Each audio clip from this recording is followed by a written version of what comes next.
आदाब नाज़रीन, कुछ लम्हे फुर्सत के प्रोग्राम लेकर लीजिए, हम आपसे फिर से रूबरू हैं। भाई कुछ पल अपनी मसरूफियात से मैं निकालती हूँ आपके लिए, और आप भी अपनी भागती दौड़ती ज़िंदगी से कुछ लम्हे चुरा के लाते हैं मेरे लिए। और इस तरह हर हफ्ते हमारी मुलाकातें होती हैं।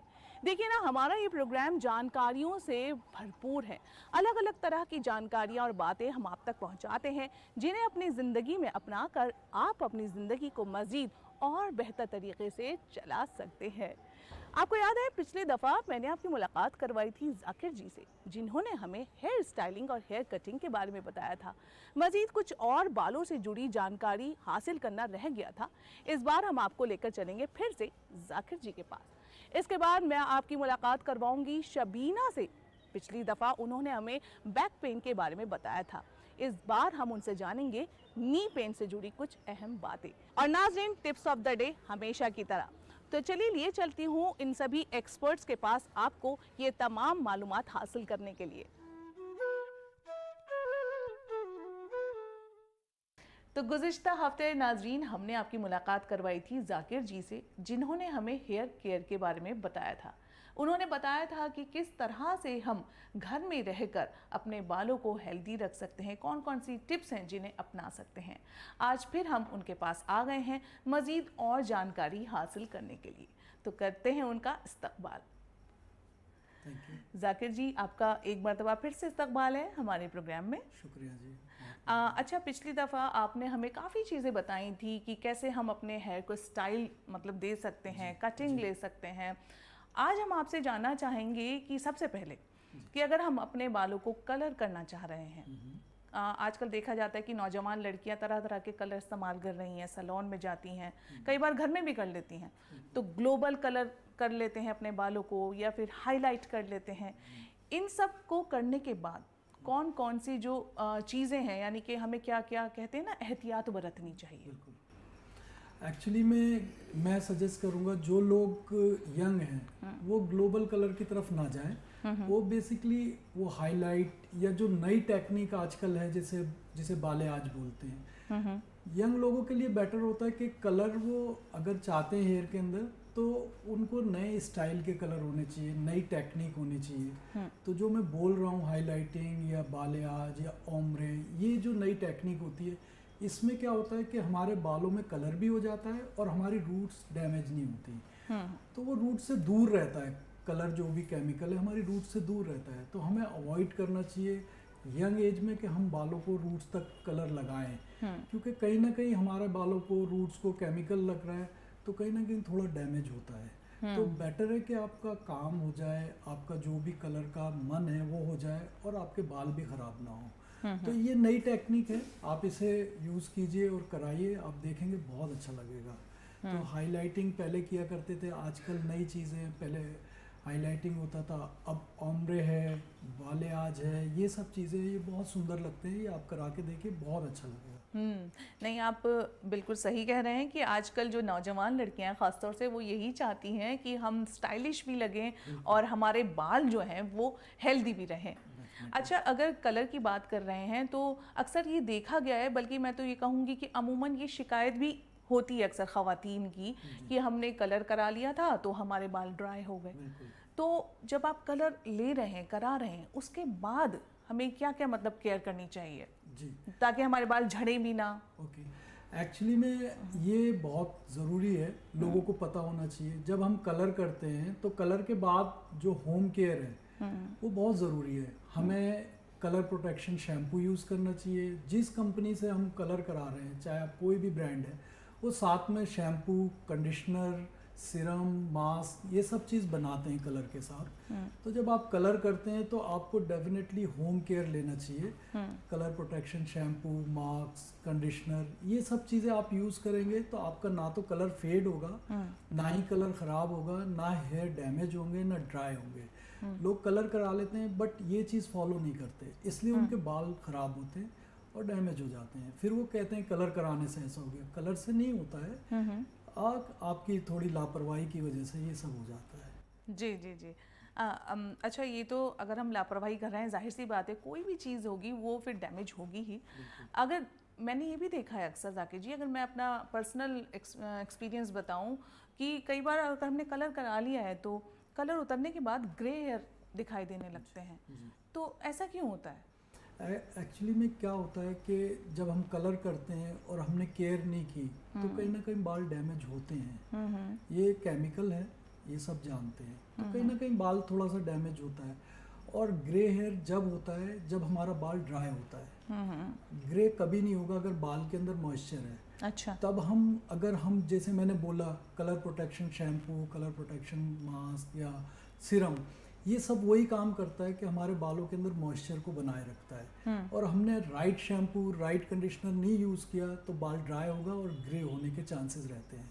अच्छा। तो इस वजह से कई बार लोगों का हो जाता है। अदरवाइज सेफ है, अगर आप फॉलो कर रहे हैं सारी चीज़ को तो नहीं होगा कभी भी ख़राब ऐसा। अच्छा, बहुत ही, ये तो आपने अच्छी हमारे जो नाज़रीन है उनको जानकारी दी। अच्छा, अगला एक और सवाल जो काफ़ी अहम है कि अब हमने हाईलाइट वगैरह तो करा लिया बालों को, लेकिन कई बार हमें ये समझ में नहीं आता कराने के बाद हाईलाइट बालों को लगता है अरे हमने ये क्या करा लिया, ये तो हम पर सूट ही नहीं कर रहा। तो शायद ये कहीं ना कहीं इसलिए होता है क्योंकि हमारी स्किन टोन की वजह से, अगर हम गोरे हैं या थोड़े डस्की हैं या थोड़े डार्क हैं, तो किस तरीके के कलर जो है हमें अप्लाई करने चाहिए अपने स्किन टोन के लिहाज से? एक्चुअली में जितने भी लोग फेयर कॉम्प्लेक्शन के हैं उनको ध्यान रखना चाहिए, उनकी स्किन के ऊपर ऑलमोस्ट सब कलर सूट कर जाते हैं, चले जाते हैं। और मोस्टली रेड टोन जो होती है या ब्लॉन्ड जिसे बोलते हैं हम, गोल्डन कलर जिसे बोलते हैं, वो बहुत ज़्यादा अच्छे लगते हैं उनके ऊपर। और जैसे हमारी इंडियन स्किन है या थोड़ी डार्क साइड पे स्किन है, उसके अंदर हम इस्तेमाल ज़्यादा कर सकते हैं ब्राउन के shades, coffee brown, chocolate brown, caramel, इस टाइप के शेड सूट करते हैं इंडियन स्किन पे। तो अगर आप इन सब चीज़ों को फॉलो करेंगे तो बहुत अच्छा लगता है, सूट करता है। आप देखते हैं बहुत सारे लोगों को कि कितना अच्छा लग रहा होता है उनका कलर, तो वो राइट चीज़ यूज़ कर रहे हैं तो अच्छा लगता है। अगर आप रॉन्ग साइड जाएंगे तो डेफिनेटली ख़राब लगेगा। तो ये बहुत ज़रूरी है कि जहाँ से भी आप कलर करा रहे हैं, हाईलाइट करा रहे हैं, पूरी तरीके से उसकी पहले एक तैयारी कर लें कि क्या आपके ऊपर सही लगेगा, क्या नहीं लगेगा, ताकि बाद में पछतावा ना हो। आपको भी पता होना चाहिए कि भाई आपको मालूम है मेरी स्किन इस टाइप की है। कई बार लोग ऐसा बोलते हैं स्किन उनकी डार्क है और वो बोल रहे हैं ब्लॉन्ड कर दो, तो वो फिर मिसमैच हो जाता है, तो फिर वो अच्छा नहीं लगता। तो इसीलिए आपको खुद को भी पता होना चाहिए कि मेरे ऊपर क्या सूट करने वाला है। ये मोटी मोटी जानकारी है जी। आप अच्छी जगह जाएंगे, अच्छे स्टाइलिस्ट के पास जाएंगे तो वो पहले आपको यही सजेस्ट करेगा ये आपको सूट करने वाला है। जी जी जी जी, जी। अच्छा, एक जो छोटी सी बात जो मुझे भी कई बार खटकती है, अगर आप कलर कर रहे हैं फिर आपने किसी दिन हिना लगा ली बालों में, तो ये चीज़ ठीक है? एक्चुअली में क्या है, हिना लगाना, हिना मना नहीं करती बालों में लगने के लिए, ना कलर मना करेगा। आप लगा सकते हैं हिना बालों के ऊपर, कोई इशू नहीं है। बट क्या होता है जब आप हिना लगा लेते हैं तो कलर आना मुश्किल हो जाता है, क्योंकि हिना कलर को नहीं आने देती है। वो एक लंबा प्रोसीजर है, वो कभी और डिस्कस करेंगे। बट यही होता है कि अब आपने हिना लगाई, हिना का जो शेड होता है वो रेडिश साइड में होता है जी, रेड ऑरेंज इस टाइप का टोन होता है। तो अब आपको जो कलर करना है उसी टोन में करना है, उसी फैमिली का कलर करना है, तो वो मर्ज हो जाएगा। हाँ। अगर आपने हिना लगाई और उसका टोन आपका रेडिश या ऑरेंजिश है, तो अब आप कलर ब्राउन या ब्लैक कुछ कर रहे हैं तो वो मर्ज नहीं होता है। तो आपको कुछ ऐसे शेड लेने जो कि शेड कार्ड में हिना की टोन में जा रहे हो, तो आप लगा सकते हैं, ऐसा कोई इशू नहीं है। जी जी जी। और आखिर में जाकिर जी, आप हमारी ख़वातीन को ख़ास तौर से जो हमारा प्रोग्राम देख रही हैं उनके लिए कोई टिप्स देना चाहेंगे बालों से जुड़ी हुई? देखिए, दो तरह की मैं बात बोलना चाहूँगा। एक तो होता है आप अगर केयर कर रहे हैं हेयर की तो आपको एक सैलून में आना होता है। सैलून में आके आप हेयर स्पा करा सकते हैं, बहुत सारे अच्छे ट्रीटमेंट्स आजकल अवेलेबल हैं सैलून्स के अंदर, वो आप करा सकते हैं। एक होता है घर में केयर करना, तो घर में आप अपने आप हेयर पैक बना सकते हैं जिसके अंदर आप बहुत सारे इंग्रेडिएंट्स हैं, मैं आपको थोड़े से बता भी देता हूँ। जैसे मेथी पाउडर होता है, ये बहुत फ़ायदेमंद है। आपके आंवला पाउडर हो गया, रीठे का पाउडर हो गया, इसको आप मिक्स कर लीजिए और इसके अंदर आप कर्ड डाल लीजिए। और अगर आप एग यूज कर सकते हैं तो आप इसमें एग भी डाल सकते हैं। और थोड़ा सा आप इसके अंदर ग्लिसरीन डाल लीजिए और इसे पेस्ट बना के आप रूट से लेके लेंथ पे लगा लीजिए और इसको 45 मिनट्स रख के आप शैम्पू कर लीजिए। आप देखेंगे आपके हेयर के अंदर शाइन भी आएगी और आपके हेयर सॉफ्ट हो जाएंगे और हेल्दी दिखाई देंगे। ये बिल्कुल नेचुरल है, इसमें कोई भी ऐसा केमिकल्स नहीं है। और अगर आपके पास टाइम है तो आप सैलून आके ये आप सर्विस ले सकते हैं, आपको अच्छा लगेगा, फील आएगा। सैलून का फील डिफरेंट होता है। जी, बहुत बहुत शुक्रिया जाकिर जी आपका। आपने बिल्कुल सही कहा, अगर हमें स्टाइलिश दिखना है, अच्छा दिखना है, ख़ास तौर से हर नौजवान लड़की का ये ख्वाब होता है कि वो खूबसूरत दिखे, लेकिन साथ ही आपको अपनी हर चीज़ की केयर भी बहुत ज़रूरी है, जिसमें कि बाल बहुत इम्पॉर्टेंट है। शुक्रिया आपका, आपने हमारे नाज़रीन को बहुत ही अहम जानकारी फराहम की। थैंक यू सो मच, आपने हमें बुलाया, बहुत बहुत शुक्रिया। एक अच्छी सेहत की ख्वाहिश भला किसे न होगी। और अगर बात करें जिसमें किसी तरीके की दर्द की, तो भाई किसी भी तरीके का दर्द हो अच्छा नहीं लगता। अब घुटनों की बात ले लीजिए, कई बार ऐसा होता है कि हम मार्केट गए हैं, बाजार गए हैं चीज़ें खरीदने, हमारा दिल चाह रहा है कि हम और ज़्यादा घूमें, लेकिन हमारे घुटने हैं कि जवाब दे जाते हैं। ऐसे में हम जल्दी से घर आते हैं और आराम फरमाते हैं। लेकिन मैं आपको बता दूं कि बहुत सारी छोटी छोटी बातें हैं, टिप्स हैं, जिन पर ध्यान देकर, जिन्हें अपनाकर हम अपने घुटनों के दर्द से छुटकारा पा सकते हैं। इसी सिलसिले में आज हम आपको लेकर आए हैं शबीना अहमद के पास। तो आइए करते हैं उनका इस्तकबाल। शुक्रिया। शबीना जी, आपका बहुत बहुत इस्तकबाल है हमारे इस शो में। जैसे कि मैंने अभी कहा भी कि कई बार हमारे घुटने हैं वो जवाब दे जाते हैं। हमारा दिल है कि हम घूमें फिरें, चलें, खूब वॉक पर जाएं, लेकिन घुटनों में दर्द की वजह से नहीं कर पाते। तो ये आखिर होता क्यों है? जी हाँ, घुटनों में दर्द, जिसे ऑस्टियोआर्थराइटिक नी बोला जाता है, इसका मतलब आम भाषा में अगर हम समझें, घुटने का घिसना उम्र के साथ साथ। जिसमें क्या होता है, पेशेंट को घुटने में सूजन आ जाती है, घुटने में कट कट की आवाज़ की शिकायत वो करता है, और सुबह उठने और रात को सोने पे वो दर्द की शिकायत करता है। ये सब चीज़ें ऑस्टियोआर्थराइटिक नी का पेशेंट कंप्लेन करता है। ये एक बढ़ती उम्र की बीमारी है जिसमें घुटने में हमारे डीजनरेटिव चेंजेस आ जाते हैं। हमारा घुटना बना है 2 हड्डियों से मिलकर, जिसे हम लोअर पार्ट ऑफ फीमर और अपर एंड ऑफ टिबिया से मिलकर बना होता है हमारा घुटना। उसके बीच में एक कुशन, एक कार्टिलेज, साइनोवियल फ्लूइड होता है। तो जानते हैं डीजनरेटिव चेंजेस होते क्या हैं और किस तरीके से होते हैं। हमारा घुटना 2 हड्डियों से मिलकर बना है, lower part of femur and upper part of tibia. इन दोनों हड्डियों के बीच में इस तरीके से एक कार्टिलेज प्रेजेंट होती है, यानी कि एक कुशन प्रेजेंट होता है और एक साइनोवियल फ्लूइड प्रेजेंट होता है, जो हमारी 40 साल की उम्र तक रीजनरेशन में रहता है। 40 साल की उम्र बढ़ने पर वो कार्टिलेज और साइनोवियल फ्लूइड डीजनरेट होने लगता है, जिसकी वजह से दोनों हड्डियों का गैप कम होता है और वो चलते वक्त, उठते बैठते वक्त और घुटना मोड़ते वक्त दर्द की शिकायत पेशेंट बताता है। इसी वजह से इस कार्टिलेज खत्म होने और डीजनरेट होने की वजह से ही घुटने में कट कट की आवाज़ें आती हैं और सूजन आती है। अब ये होता क्यों है? जब हमारी हड्डियाँ घिस गई हैं उम्र के साथ साथ, तो इनमें एंड प्लेट्स बन जाते हैं, जिसे हम ऑस्टियोफाइट्स बोलते हैं। वो एंड प्लेट्स जाकर हमारी मसल्स को इम्पिंज करते हैं और वो एक पेन क्रिएट करता है पेशेंट को।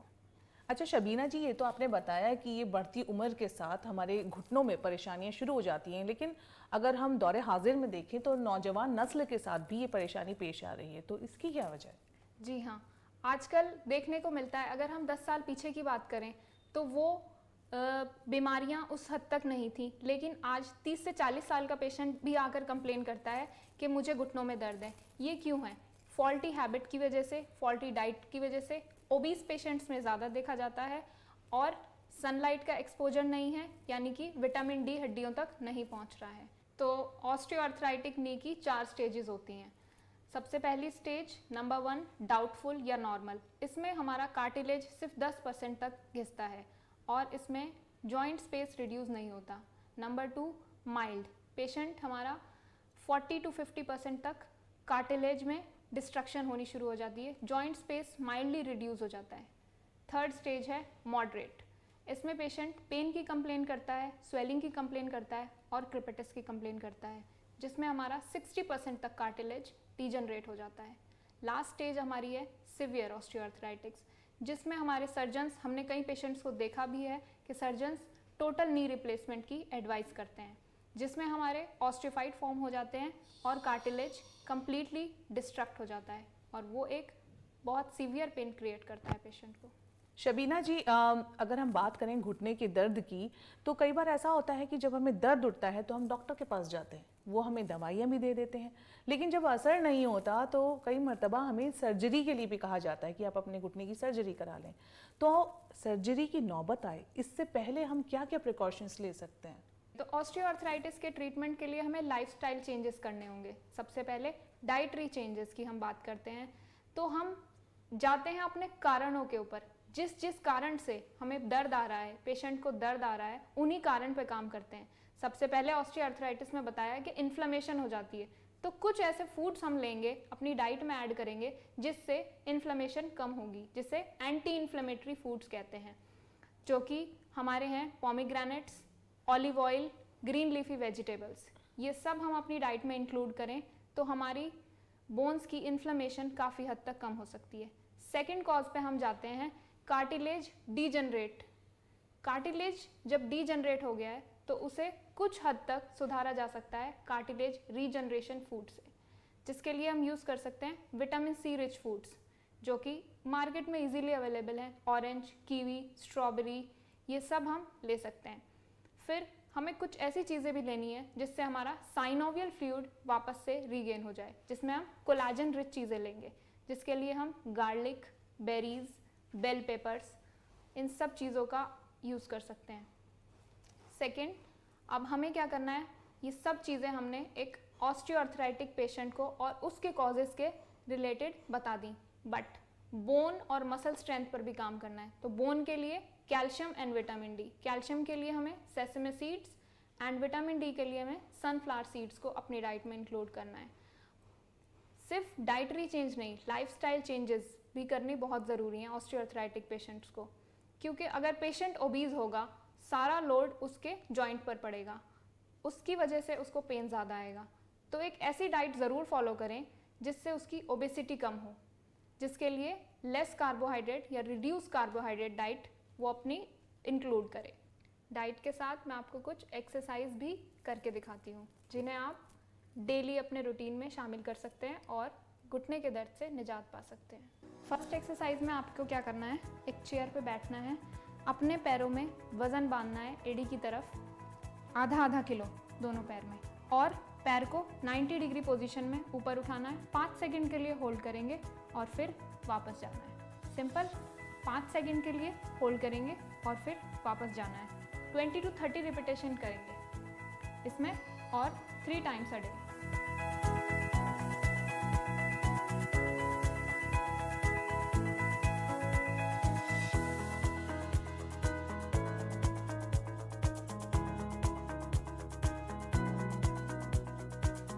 सेकेंड एक्सरसाइज में पेशेंट सिटिंग पोजीशन में रहेगा, नी को वेट बांधकर एक्सटेंडेड पोजीशन में रखना है। लास्ट में एंकल को अपनी तरफ स्ट्रेच करना है। होल्ड करके रखेंगे फॉर 5 सेकेंड्स। सेम रिपीट करेंगे 20 to 3 टाइम्स अ डे।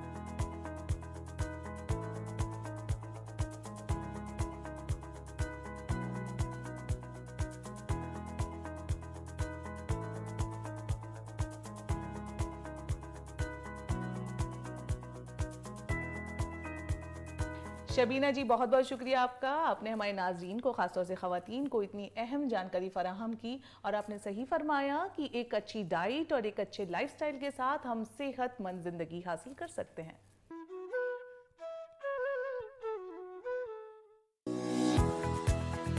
घर में हल्के रंगों से पेंट कराने से वो ज्यादा रोशनीदार और लंबा चौड़ा नजर आएगा। तो अगर आपका घर भी छोटा है तो दीवारों को पेंट करवाते वक्त इस बात का खास ख्याल रखें। घर में हरियाली हो तो पूरा घर ही देखने लायक होता है। अपने घर को सजाने के लिए आप खूबसूरत पौधों का इस्तेमाल कर सकती हैं। ये सस्ते तो होते ही हैं, साथ ही इनके घर में होने से आप ताजगी का एहसास भी करेंगी। आप पौधों को मुख्तलिफ रंगों से पेंट भी कर सकती हैं। हम सब ही चाहते हैं कि हमारा आशियाना बहुत खूबसूरत दिखे। इसके लिए हम उसे सजाते हैं, संवारते हैं, लेकिन कभी कभी ऐसा भी होता है कि एक ही तरह की सेटिंग से हम खुद भी बोर हो जाते हैं। तो अगर आप घर में कुछ नयापन लाना चाहती हैं, तो छोटी छोटी चीजों में बदलाव करें। जैसे आप cushion covers, table runners, bedsheets या पर्दे बदल सकती हैं। आप ऐसे पर्दे भी चुन सकती हैं जो घर में कलर भी ऐड करें और थोड़े डिफरेंट भी हों। अगर आपका घर थोड़ा छोटा है तो आप अपने कमरे की एक दीवार पर वॉलपेपर का इस्तेमाल कर सकती हैं, जिससे आपका कमरा काफी स्टाइलिश लगेगा। ये वॉलपेपर आपको बाजार में हर तरह की रेंज में आसानी से मिल जाएंगे, तो आप कम बजट में भी अपने कमरे को नया लुक दे पाएंगी।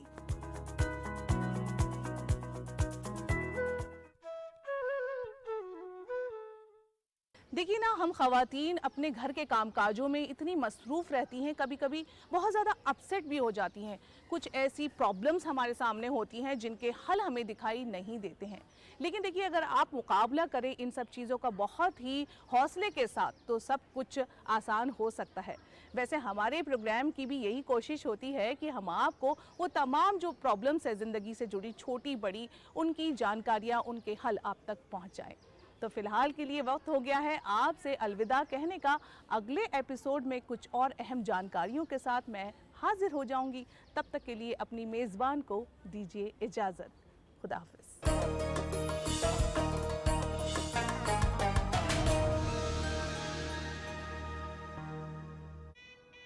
हनीमून